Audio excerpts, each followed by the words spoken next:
Salut YouTube! Alors troisième et dernière vidéo de cette série et aussi dernière vidéo sur cet appartement.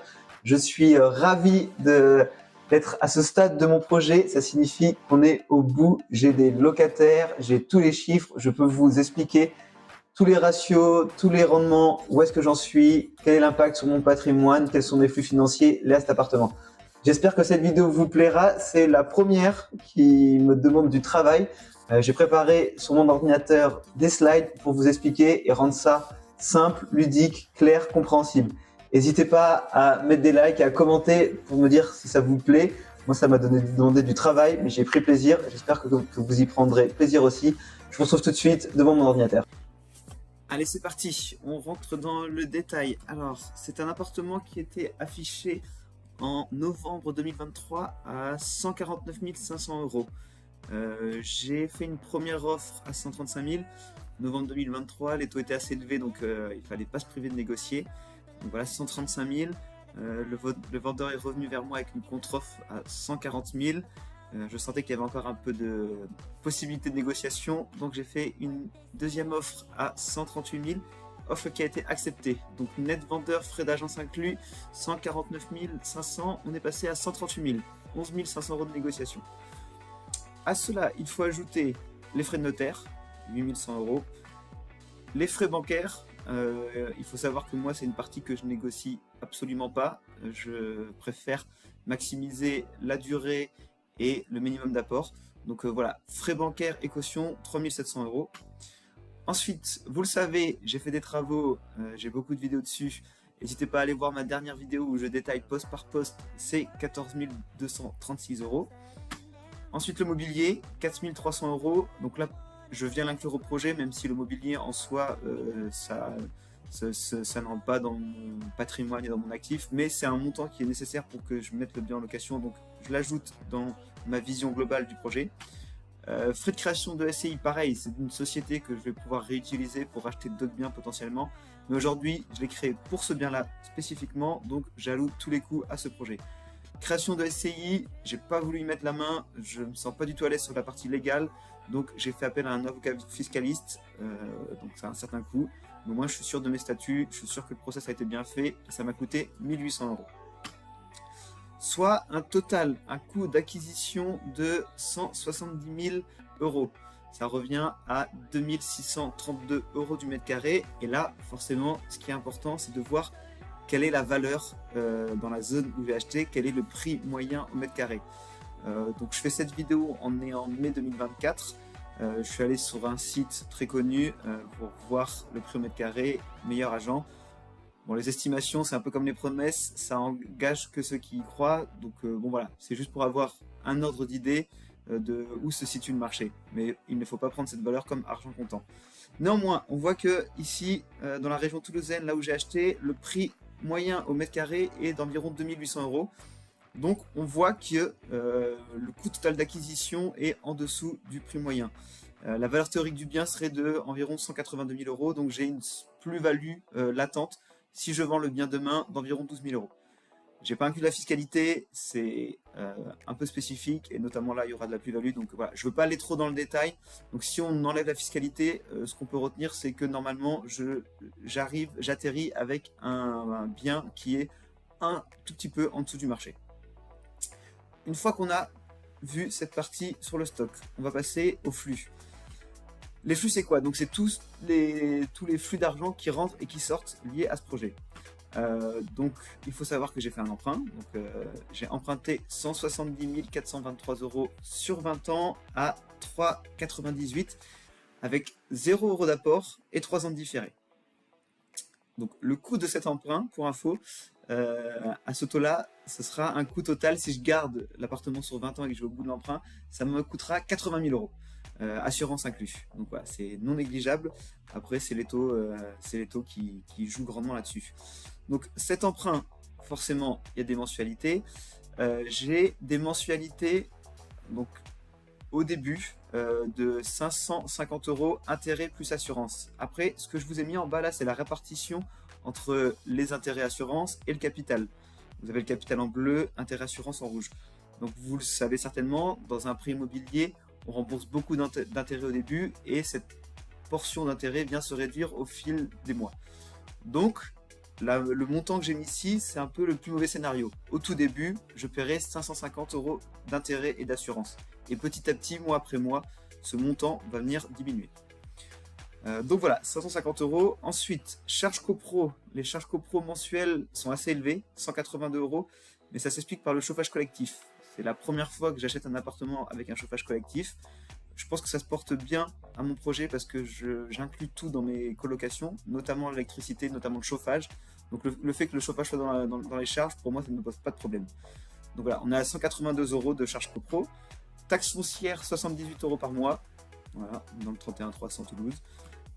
Électricité, donc comme je l'ai dit, il n'y a pas de chauffage, donc il y a finalement très peu d'appareils. Donc j'ai estimé à 60 € l'électricité. On verra au fil des mois la consommation, mais je pense qu'on va pas être très loin de ça. Tout ce qui est internet, la box, la télé, j'ai souscrit à une box à 29 € par mois. Assurance P&O, 8 € par mois.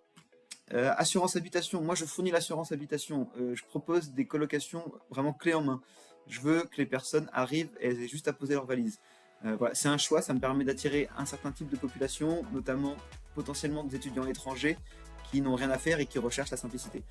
Donc assurance habitation, 9 €. Frais de compte, j'ai une SCI, ça a un coût tous les mois et ce coût, pareil, je le négocie pas. On est à 8 € par mois. Donc un montant total de charges mensuel de 924 €. Donc c'est non négligeable.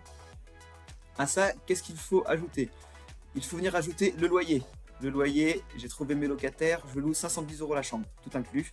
Donc 3 chambres, 1530 €.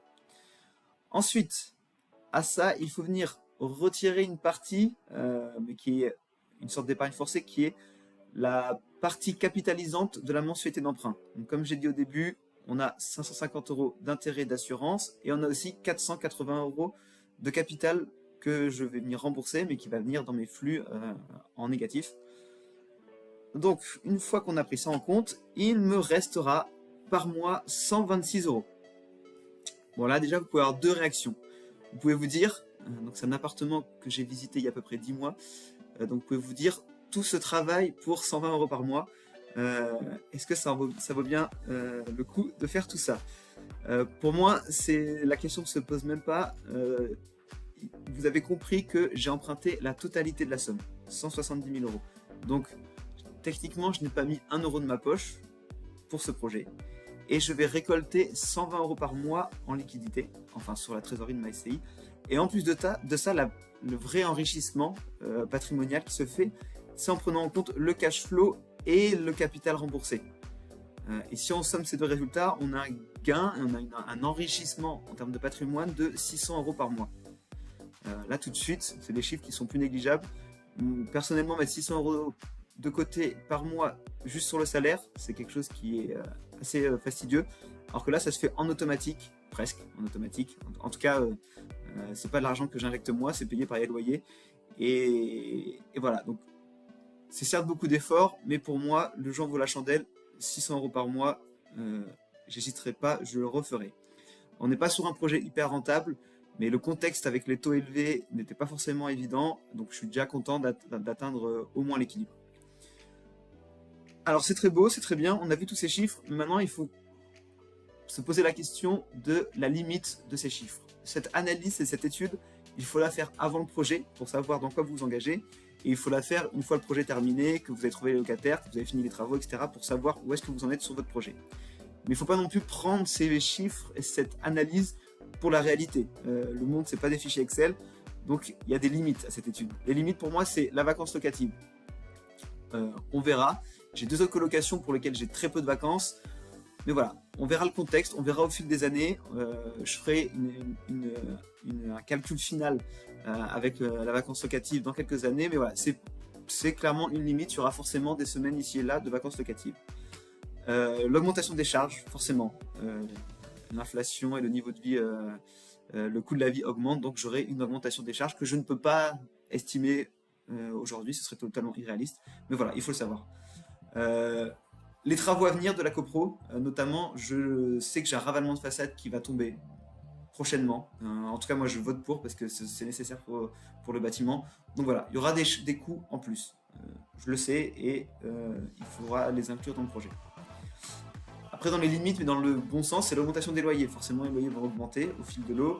Normalement, les loyers augmentent plus vite que les charges, donc je devrais me retrouver gagnant au fil des mois, au fil des années. Mais encore, il faudra le vérifier. Comme je l'ai dit, j'ai pris dans mon graphique que vous voyez à droite sur les flux, j'ai pris un montant intérêt assurance de 550 €, mais cette partie-là va diminuer et le capital remboursé va augmenter. Donc l'enrichissement global va augmenter mathématiquement grâce à une augmentation du capital remboursé dans ma mensualité. Une partie importante, c'est la future renégociation du prêt. J'ai un taux de presque 4%. On ne sait pas de quoi l'avenir est fait, mais ce qu'on sait, c'est que ce taux est bloqué. Je n'aurai pas de taux plus élevé que ça. Par contre, si le contexte économique change, le taux va potentiellement être négocié à la baisse. Donc j'aurai des mensualités plus faibles. Donc, on verra de quoi l'avenir est fait, mais ça peut être un bon levier pour augmenter mon enrichissement. Ça, plus le fait que j'ai fait un emprunt sur 20 ans et que j'ai la possibilité, au bout d'un an, de venir moduler ce prêt et de rajouter au moins 2 ans. Et donc cette modulation du prêt va venir faire diminuer mes mensualités et donc générer plus de cash flow. Et enfin, l'évolution du prix de l'immobilier.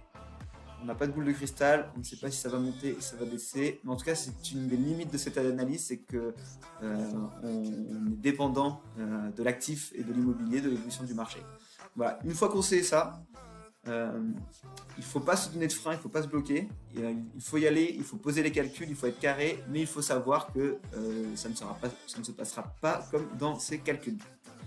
Enfin, la dernière partie, les ratios. Je sais que beaucoup de gens sont très friands de ces ratios, donc on va parcourir les ratios principaux ensemble.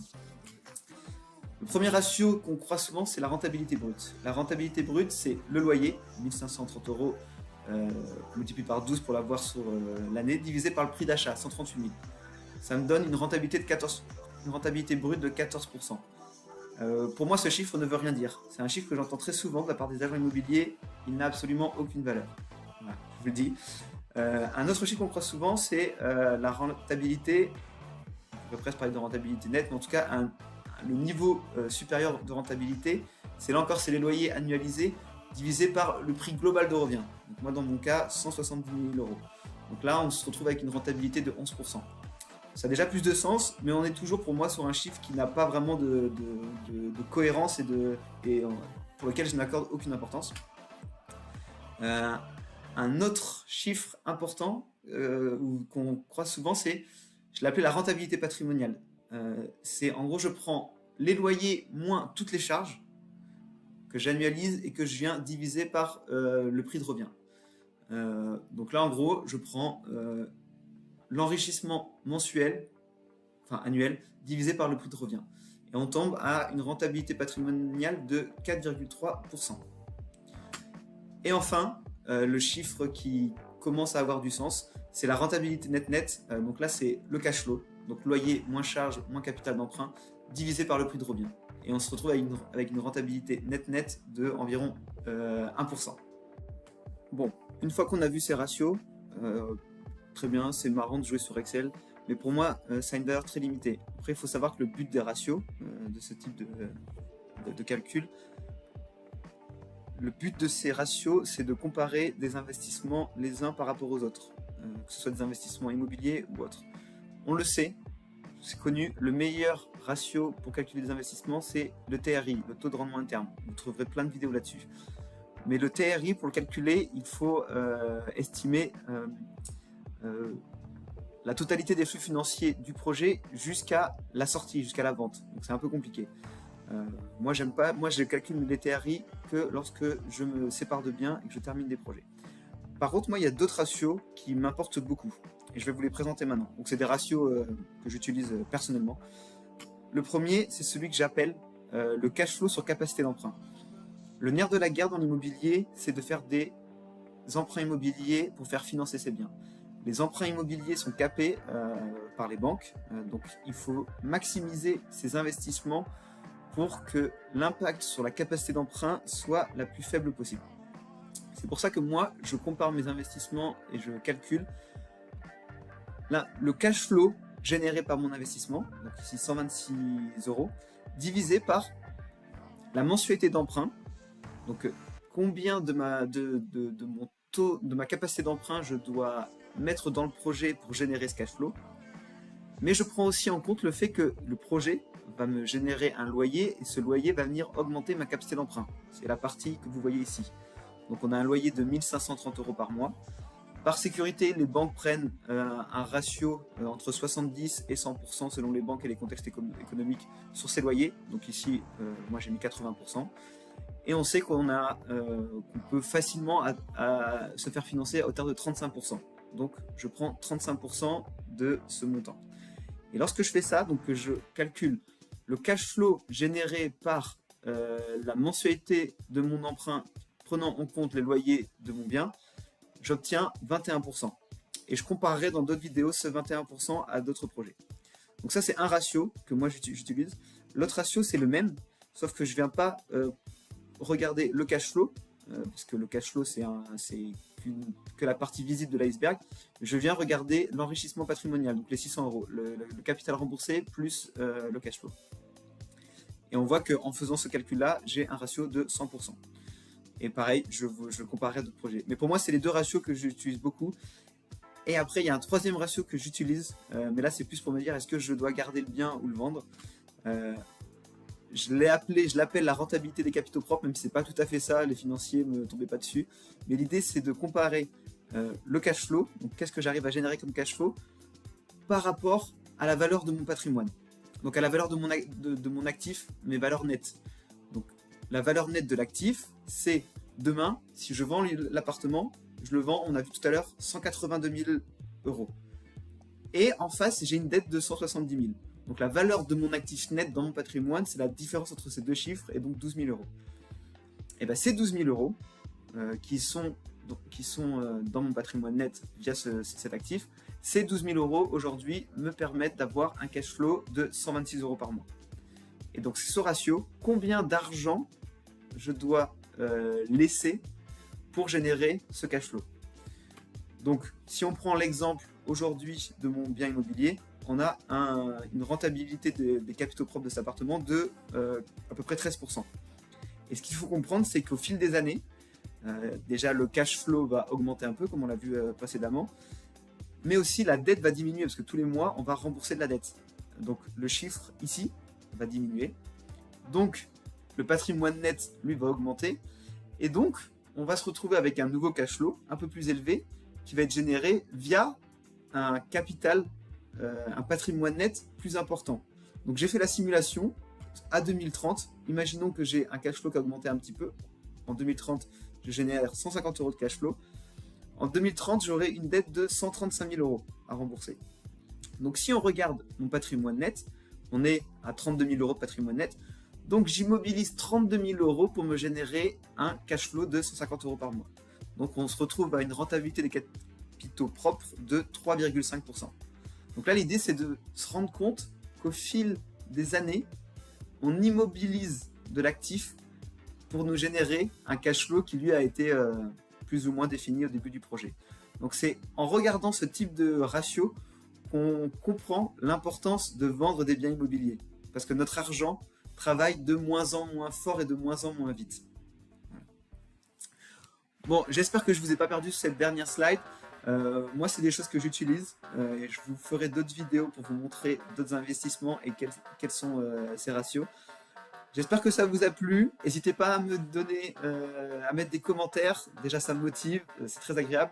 Et surtout, s'il y a des choses que vous ne comprenez pas, que vous estimez erronées, que vous pensez que j'ai mal expliqué ou que je fais mal, n'hésitez pas à me le dire.